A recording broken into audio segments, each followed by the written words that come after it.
Rumors of issues with the development of the PlayStation 5 being in major trouble have been popping up on the internet, but are they true? Where did they come from, and why is this such a hot topic right now? Also, the Nintendo Switch is in high demand right now with Switch consoles, and scalpers are having an absolute field day with it. How bad is it? When will the scalping end, and what can you do to avoid it? What's going on, guys? I'm RGT85. If this is your first time on the channel, be sure to hit that subscribe button. But without any further ado, let's talk about what's going on in the world of video games. So the PlayStation 5 has been a very interesting console because, well, we really haven't seen all that much from it, especially when you compare it to the Xbox Series X. Now, the Xbox Series X was, of course, unveiled at the Video Game Awards 2019, and we got a very nice presentation about the system. We saw some of the games that were going to be available for the system, such as Hellblade 2. We didn't see any sort of real in-game footage as far as gameplay is concerned, but we saw some nice cinematics that were running on the Xbox Series X according to Microsoft. We also saw what the system was going to look like. We got a good look at the system, and a lot of people were very happy with this, but also wondering, well, what's up with the PlayStation 5? When are we going to start seeing some information on this system? Sony, of course, did some press releases early in 2020 to basically talk about the system and talk about things like the specs, but people don't really want to see things like specs. They want to see the specs in action.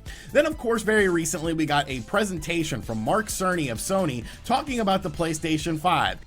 Essentially a 52-minute presentation where they talked about what the PlayStation 5 was going to be capable of, but didn't really show that capability in action. And we also learned about hardcore specs for the PlayStation 5 and in comparison to the Xbox Series X. And yes, in some areas the PlayStation 5 was a bit of a weaker system in terms of things like raw teraflops. So a lot of people are still wondering, well, what is up with the PlayStation 5 and the development of the system? Now, Sony seems steadfast on the system releasing in holiday of 2020, right alongside the Xbox Series X, which is also scheduled to release in holiday 2020. But still, we've at least seen some things from the Xbox Series X. Why have we not seen anything from the PlayStation 5? And I guess because of this, now the rumor mill is going absolutely crazy that the PlayStation 5 is actually having something called development issues. There are actual issues with the development of the PlayStation 5 architecture that could end up delaying the PlayStation 5 6 to 12 months. And a lot of people are now starting to run with this rumor. I've seen a lot of YouTubers going on talking about this rumor, and that's fine. You know, everyone is allowed to talk about whatever they want,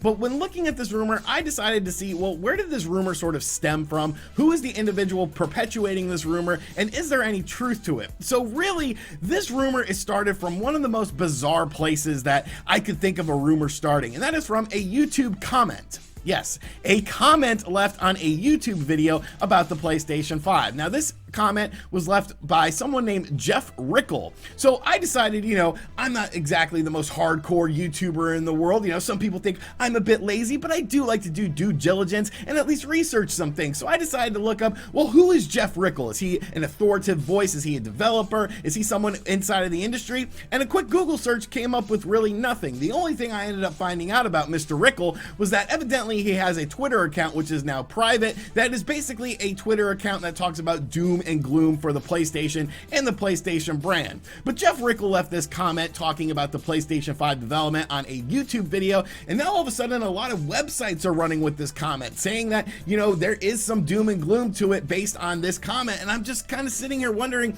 why are we giving this individual so much attention? Do they actually know what they're talking about?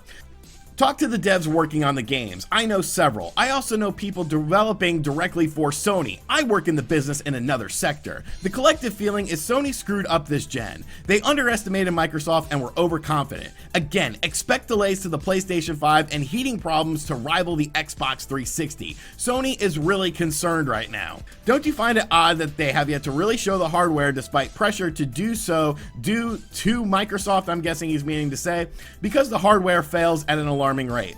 The underlying issue is that Sony did not realize the form factor needs to be changed, and now they are concerned about having to complete redesign and having it to look more like the Xbox Series X tower because it will look like they have just copied Microsoft.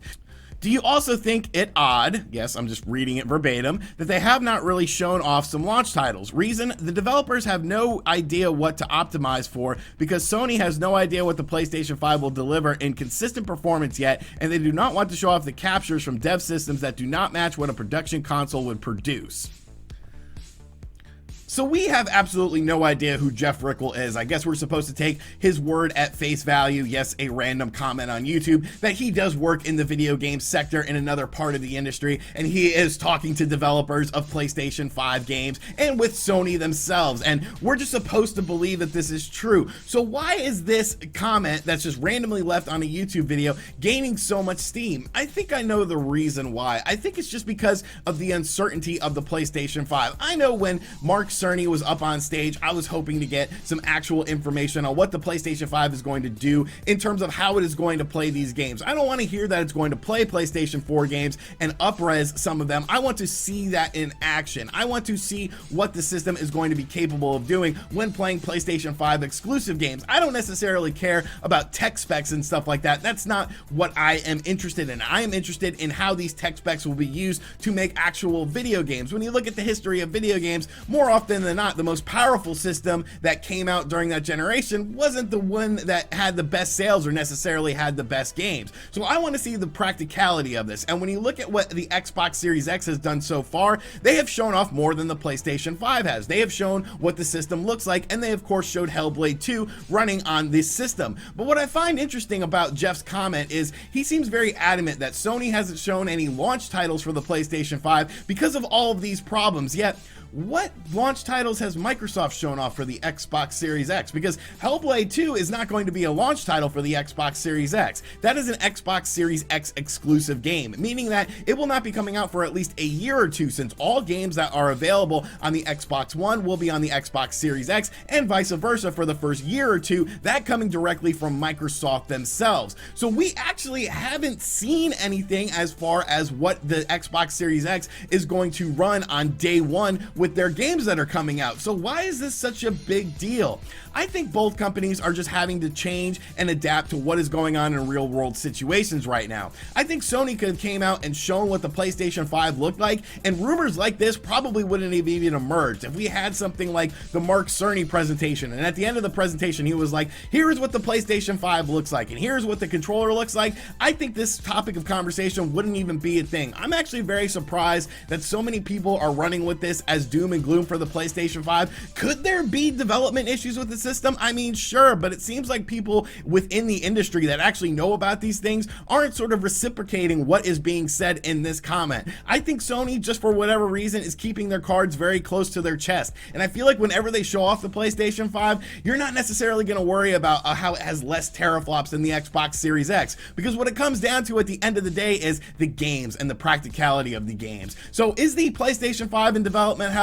I really don't think it is. I don't think that this comment is even worth talking about, but since so many people are talking about how it is doom and gloom for the PlayStation 5 because of this comment, I thought I'd give a little bit of a different perspective. Next up, the Nintendo Switch is a very hot selling system. That's not really news to anyone. It's pretty much been that way since day one. It's been a very popular system for Nintendo. It is outpacing the Wii in some regions, and it looks like it could end up being the most successful Nintendo console of all time in terms of sales. Of course, it does have the added benefit of being a hybrid system, meaning that there is the handheld component of the system, which is what really draws me to the system. I love being able to sit at my desk and play these games, or sit on the toilet or sit on the couch. Pretty much wherever I go, I can bring my Nintendo Switch with me. But as real world situations keep arising, unfortunately Nintendo Switch stock seems to be dwindling. Now of course some of this is based on the fact that a lot of these manufacturing plants are having issues with being up and running because of real world events that are currently happening. But because of this, now the Nintendo Switch is seeing a stark rise in scalping prices,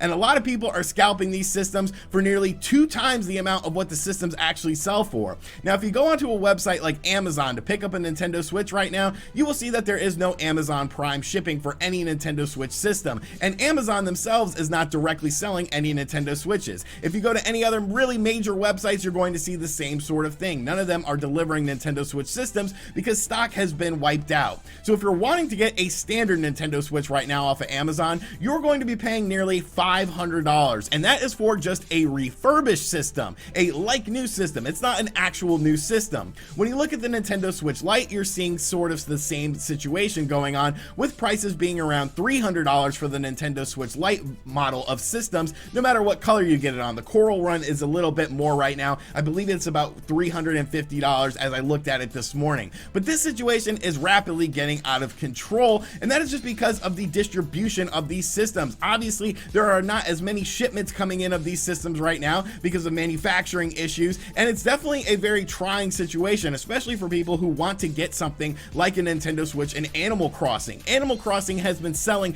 extremely well. So what do I think of these people scalping these systems? Is it a little bit scummy? I mean, it's sort of indicative of the free market enterprise. It's all about supply and demand. If there was an ample supply of Nintendo Switches in stock and the demand was low, this wouldn't have been an issue. But since the supply is very low, and of course the stock is not very high, you're running into issues like these where individual sellers, maybe just people who are wanting to get rid of their Nintendo Switch, are able to command a high price for it. And since people are willing to pay a high price for these systems, then it's just sort of how the free market enterprise works. Now, are there ways around this though that you can actually get a Nintendo Switch at an actual retail price? I have found a few different ways to do it. One of the main ways to do it is through GameStop's website. Now, of course, GameStop was deemed a non-essential service, meaning that in many areas, I actually think it's probably countrywide by now, they had to close their doors, but they are doing something called door delivery service, where you can order something on the website and then drive up to the door and someone will walk it out to you. And when I looked at my local GameStop here and many GameStops within a 15-mile radius, many of them had Nintendo Switch Lite systems in stock available for just $199. As far as the standard Nintendo Switch system is concerned, that was out of stock at all of the GameStops within my area, but at least there are some Nintendo Switch Lites in the area, at least where I am, if you wanted to pick them up. So that is something that you guys need to look at if you're desperate to buy a Nintendo Switch right now, is check your local GameStop, because you can simply just drive up to the door and someone will walk the product out to you, and then you can have your Nintendo Switch if you are in desperate need of one. Really though, I hope this situation does end sooner than later. It definitely sucks to pay premium prices for a product right now, especially when a lot of us are sitting at home bored, but there are ways to sort of get around it. Like I said, check your local GameStop and do the door delivery service that they offer if you're in desperate need of a Nintendo Switch, or you could just wait. I'm sure you have a backlog of video games anyways for other systems to play, so just be patient. Don't give in to these scalpers, because eventually what will happen is if nobody is buying these systems at these prices, the prices will eventually come down.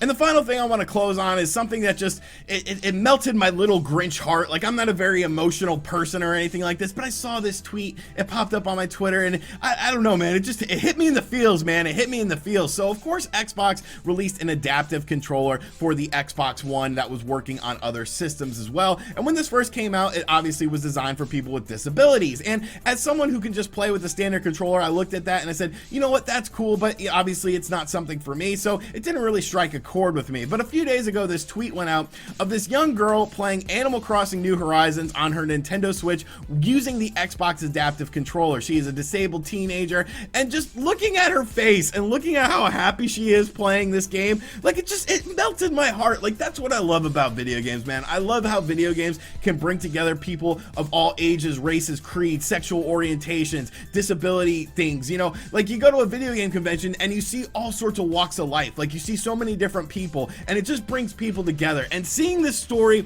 just absolutely melted my heart. Like, just the joy on her face. It's like, I wish I could feel that joy. I wish there was something in life that made me feel that joy. So you know, my eyes are getting a little watery here, man, you know. So I Gaze Girl, aka Becky, I gave you the follow on Twitter. I retweeted her tweet. You are a beautiful individual. Keep enjoying your video games and keep doing you. Keep playing games, and you know, I love and respect you. You're an amazing individual.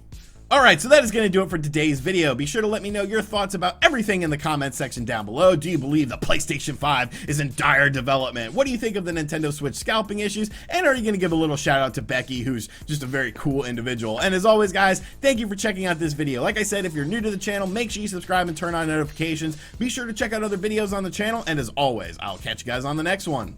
Later.